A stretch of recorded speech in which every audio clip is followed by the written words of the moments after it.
এক্সটেন্ডের দুইটা, একটা প্রস্তাব ছিল যে মন্ত্রী পরিষদের কনসেন্ট সহ এটা হবে, এটা প্রধানমন্ত্রীর চেয়ার একটা এক্সটেন্ডেড হয়েছে, কিন্তু স্পিরিটের দিক থেকে এটা অলমোস্ট সেম, কারণ যিনি প্রধানমন্ত্রী ক্যাবিনেট তো সে একই দলের, সুতরাং এখানে কলবর বৃদ্ধি ছাড়া ইন এসেন্স বা স্পিরিটে তেমন কোনো পার্থক্য হবে না।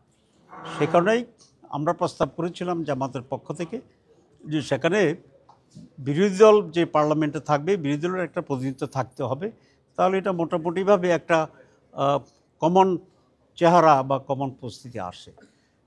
সেখানে আমাদের প্রস্তাব ছিল যে ক্যাবিনেটে প্রধান বিরোধী দলীয় নেতা বা নেত্রী যিনি থাকবেন, যারা স্ট্যাটাস একজন মন্ত্রীর সমান, তিনি সেখানে অন্তর্ভুক্ত থাকবেন।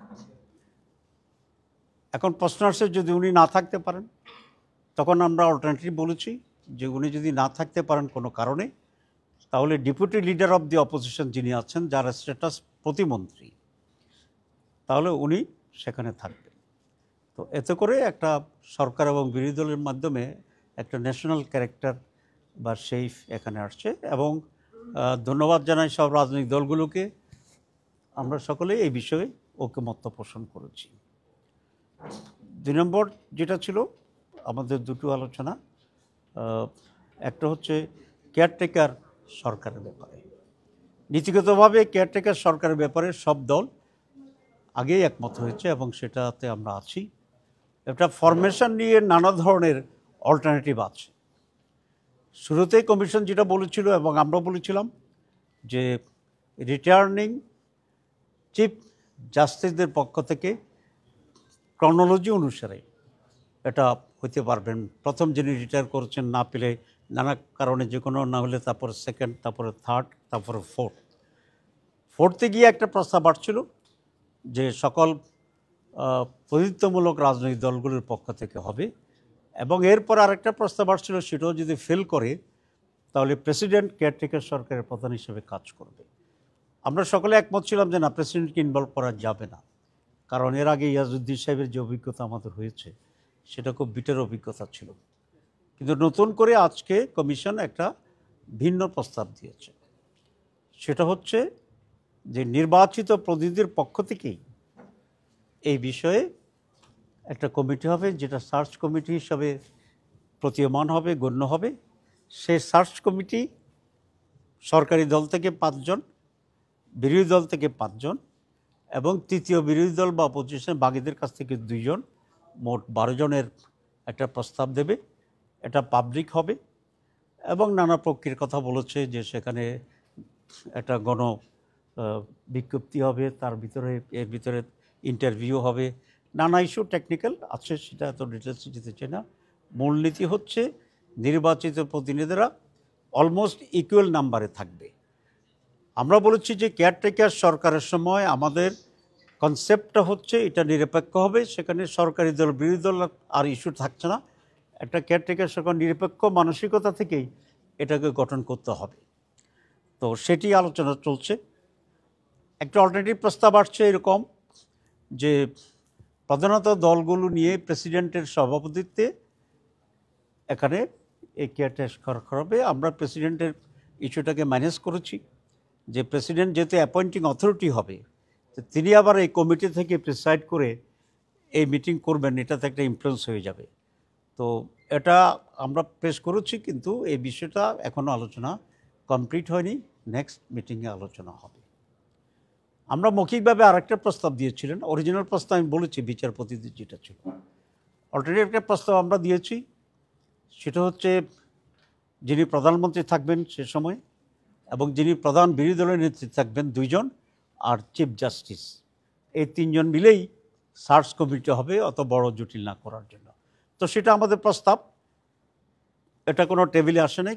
কমিশন বলছেন, আমাদেরকে রিকোয়েস্ট করেছেন যে আমরা একটা লিখিত পূর্ণাঙ্গ অল্টারনেটিভ প্রস্তাব যদি দেই তাহলে সেটা আলোচনা করা যাবে কিনা, সেটা আসবে। এবং আর কোনো দলেরও যদি কোনো প্রস্তাব থাকে তাহলে সেটাও কাল 10টার ভিতরে দিলে, এটা আগামীকাল আলোচনা হবে না, পরশুদিন এই এজেন্ডার উপর আলোচনা হবে। সুতরাং এরকম একটি পর্যায়ে আজকের মিটিং সমাপ্ত হয়েছে। এটা হচ্ছে তত্ত্বাবধায়ক সরকারের প্রধান হিসাবে। আরেকটা এজেন্ডাতে আমরা প্রায় একমত হয়েছি, সেটা হচ্ছে প্রধান বিচারপতি। কারণ দুইটাই খুবই গুরুত্বপূর্ণ এজেন্ডা। একটা হচ্ছে কেয়ারটেকার চিফ, যেটা খুবই গুরুত্বপূর্ণ, আমি মনে করি যে আমাদের এইতে 1 নম্বর গুরুত্বপূর্ণ বিষয়, সেটা উই আর ডিসকাসিং। আর প্রধান বিচারপতির ব্যাপারে আমার 2টা প্রস্তাব ছিল। আমাদের দিক থেকে প্রস্তাব ছিল এবং অন্যান্য অনেক দলই সেটা করেছেন, যে কোনো সুপারসিড হবে না, জ্যেষ্ঠতা অনুসারেই, চাকরির জ্যেষ্ঠতা অনুসারে যিনি আসবেন তিনিই প্রধান বিচারপতি হবেন। এখানে কোনো ধরনের ব্যত্যয় ঘটানোর সুযোগ নেই, কারণ আমাদের অতীত অভিজ্ঞতা হচ্ছে এই মানে সিলেকশন করার সুযোগ থাকলেই ব্যত্যয় ঘটে, এবং আমরা কোনো ধরনের ছিদ্র রাখতে চাই না। আমি বলেছিলাম যে ছিদ্র থাকলেই সেখানে দোঁড়ার সাপ হোক অথবা বিষধর সাপ হোক ঢুকে যাওয়ার একটা সুযোগ থাকে। আর ছিদ্রটা অল্টারনেটিভ কেন থাকতে হবে? যারা 2টা করেছেন তাদের বিষয়ে আমরা বলেছিলাম, তাহলে ইনফ্লুয়েন্স করার একটা জায়গা থাকছে, প্রভাব বিস্তারের একটা জায়গা থাকছে। তো প্রভাব বিস্তার কারা করে? যারা গভর্নমেন্টে থাকে তারাই তো প্রভাব বিস্তার করতে পারে, বাকিদের তো কোনো সুযোগ নেই। তাহলে গভর্নমেন্টকে ইন্টারফেয়ার করার জন্য এখানে একটা স্কোপ সেখানে থেকে যায়। এই জন্য আমরা খুব সিরিয়াসলি বলেছি, জ্যেষ্ঠতার ভিত্তিতে এটা নিয়োগ হবে, প্রেসিডেন্ট সেটা নিয়োগ করবেন, আমরা অপশন রাখতে চাই না। এটাকে কিছুটা অ্যাকোমোডেট করেই আমরা সবাই একমত হয়েছি। এখন প্রথম কথা হচ্ছে যে জ্যেষ্ঠতম যিনি তাকে নিয়োগ দেওয়া হবে, ফুল স্টপ। সেকেন্ড, কোনো কারণে যারা ক্ষমতাসীন থাকবেন তারা যদি ফিল করে, তাহলে 2-এর একজনকে করার প্রভিশন থাকবে, তবে এটা সংবিধান সংশোধন করে করতে হবে।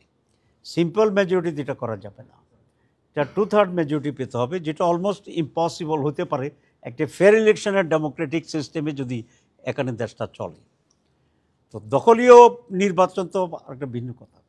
আমরা ধরে নিয়েছি নেক্সট ইলেকশন ফেয়ার হবে, সেই জন্য যে ব্যবস্থা সেটা হবে, এবং সেই ফেয়ার ইলেকশনে কোনো একটা পার্টিকুলার পার্টির পক্ষে এত আসন পাওয়া ইজ ভেরি ডিফিকাল্ট হবে। সুতরাং মূলত স্পিরিটটা হচ্ছে একজনের ভিতরেই জ্যেষ্ঠতা অনুসারে প্রধান বিচারপতি নিয়োগ হবেন। এ ব্যাপারে আমরা উইথ সাম ক্লজ, যেটা আমি বলেছি সেভাবে আমরা একমত হয়েছি। আর ইমার্জেন্সির ব্যাপারে ছোট্ট একটা পয়েন্ট আবার উল্লেখ করছি, সেখানে টোটাল মানবাধিকার লঙ্ঘন মানে স্টপ করে দেওয়া যাবে না।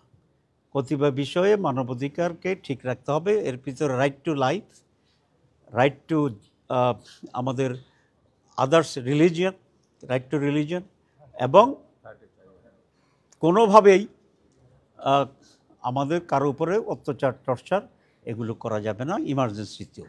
এগুলোকে সন্নিবেশিত করেই রাষ্ট্রের প্রয়োজনে যদি ইমার্জেন্সির প্রয়োজন হয় তাহলে সেই ইমার্জেন্সি করা যাবে। সেখানে